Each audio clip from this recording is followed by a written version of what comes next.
instead of the roots. Kaelen's voice was barely more than a whisper, but it carried through the observation gallery with more force than a shout. No one interrupted her. No one asked what she meant.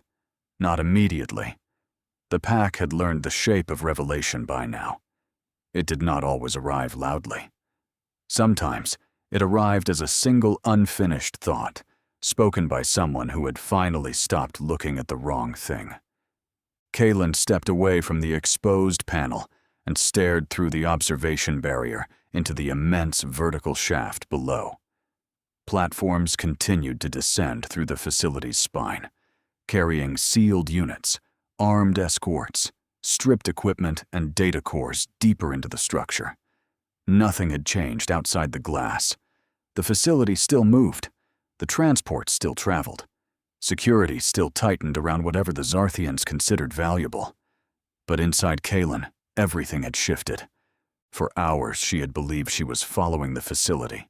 Transport routes, power allocation, security response, communications traffic, containment priority. Each system had seemed like another thread leading toward the answer, but every one of them had split, looped, or vanished before she could reach anything solid. She had blamed the facility for hiding too well. Now she realized it had barely been hiding at all. It had been distracting her. She looked back over the paths they had already taken, not with her eyes, but with memory. The abandoned redesign chambers, the stripped research wings, the convoys that passed just close enough to be seen, the sealed corridors that closed after giving them a glimpse of what had been moved. Every discovery had felt important. Every discovery had felt urgent. And every discovery had forced them to keep chasing the next visible thing. Kaelen's jaw tightened slowly. "No," she said, almost to herself. "It wasn't lying to me." Everlyn watched her from a few paces away, still and silent. Kaelen turned back toward the exposed panel. "That's why I couldn't follow it. The power wasn't false. The transport data wasn't false. Security wasn't false. It was all real." She let out a controlled breath, frustration transforming into clarity. That was the trick. It gave us real movement, real routes, real priorities. Just never the thing that made those priorities happen. Kane frowned, but this time he didn't rush the question. "So the trails are real?" "Yes," Kaelen said. "And useless." The answer landed harder than expected. She crouched beside the panel again, her fingers hovering over the faint green pathways pulsing beneath the casing. They split apart, merged, vanished into darker layers, then reappeared somewhere else with a different function. She had followed those branches again and again, believing one of them would eventually lead back to the source. But branches did not lead to roots by accident. Not when someone had designed the tree to confuse anything trying to climb down it. "We've been solving consequences," she said. Every route we followed was something that had already happened. A transport had already been ordered.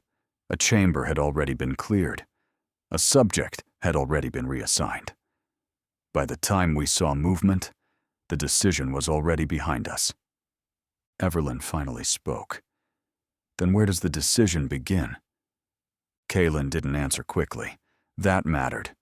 The old Kaelen might have tried to force certainty because the moment demanded it. This time, she let the silence sit until the answer became honest. "I don't know yet." No one moved. "But now I know what I'm looking for." The rescued wolf stirred in Malik's arms, his body reacting to the shaft below before his mind seemed able to catch up. His eyes fixed on the descending platforms, and his breathing shortened into uneven bursts. Malik adjusted his grip, steady but cautious. "Easy." The wolf swallowed hard. His voice came broken, scraped thin by whatever the facility had done to him. "They don't move the important things." Everlyn stepped closer. "What do they move?" His eyes stayed locked on the shaft. "What they want you to follow." The gallery changed. Not the walls, not the lights, not the shaft. Them. Kaelen froze completely. That was the missing piece. The convoys had always been visible. The escorts had always been visible. The descending platforms had always been visible. They had looked protected because they were meant to look protected. Important enough to chase, dangerous enough to follow, urgent enough to divide attention. She looked through the glass again and saw the shaft differently. Not as a route, as theater. The facility had been moving pieces across a visible board while keeping the hand that moved them hidden. "Oh," Kaelen whispered. "That's clever." Kane looked between her and the shaft. "What is?" Kaelen's eyes did not leave the platforms. The convoys aren't the answer. They're bait. Not meaningless bait. They carry real subjects, real equipment, real data. That's why we followed them. That's why it worked. Her voice tightened with reluctant respect. The facility didn't need to fake importance. It only needed to show us enough importance to keep us moving. Everlyn understood before Kaelen finished. The important decisions aren't traveling. "No," Kaelen said. "They're already where they need to be." Silence settled again, heavier this time. The facility had not been moving its heart. It had been moving everything except its heart. Every relocation, every sealed chamber, every abandoned laboratory and descending convoy had created the same illusion. That value was always somewhere just ahead. That if they moved faster, fought harder, guessed better, they might catch up to what mattered. But the thing making those choices had never needed to run. Kaelrun watched Everlyn, not Kaelen. His earlier words had reached their mark, but now he seemed interested in what Everlyn would do with them. When he spoke again, his voice was quiet and clear. "A predator does not hunt the dust left by the herd. It learns who is driving them." This time, nobody asked him to explain. They understood. The facility was not the herd. The convoys were not the herd. The subjects, the data, the routes, the emptied rooms, all of it was movement. Hooves in dust. Noise across the ground. Direction was intention. And intention came from somewhere still. Everlyn looked back into the shaft and let the truth settle without rushing to claim it. That was what separated command from reaction.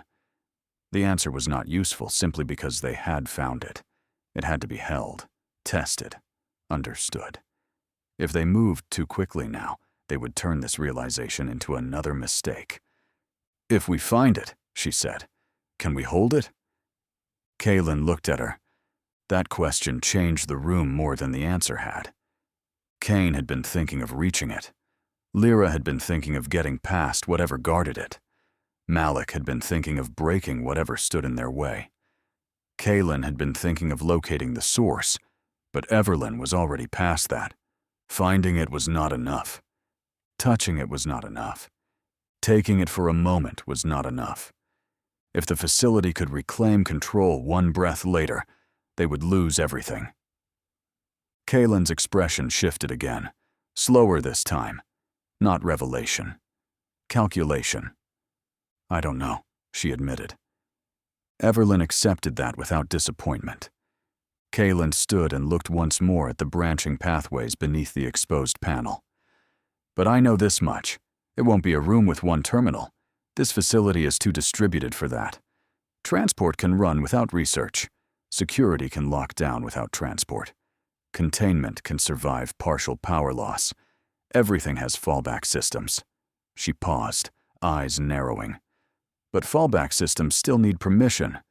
Somewhere, decisions become authority. Authority becomes instruction. Instruction becomes movement. Kane's voice was low. "So we don't need to find every system." "No," Kaelen said. "We need to find what they all obey." Everlyn turned back toward the pack. The civilians waited behind them, exhausted, but attentive.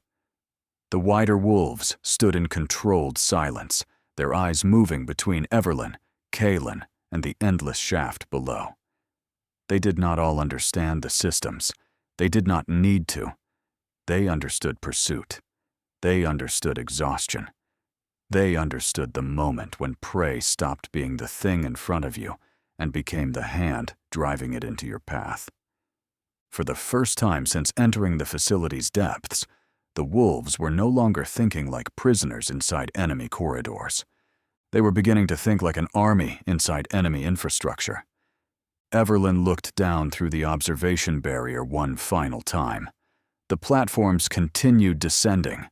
The facility continued moving. Nothing outside them had changed. That was almost comforting, because it meant the facility did not know they had changed. Not yet. "The facility hasn't beaten us," Everlyn said quietly. The pack listened. "It's been teaching us." Kaelen lifted her eyes. Everlyn's voice remained calm, but something in it had hardened into certainty. "Now we've finished learning." Somewhere far beneath them, unseen by the wolves, another silent adjustment moved through the facility's systems. No alarm sounded. No announcement followed.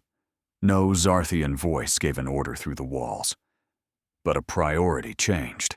A threshold tightened.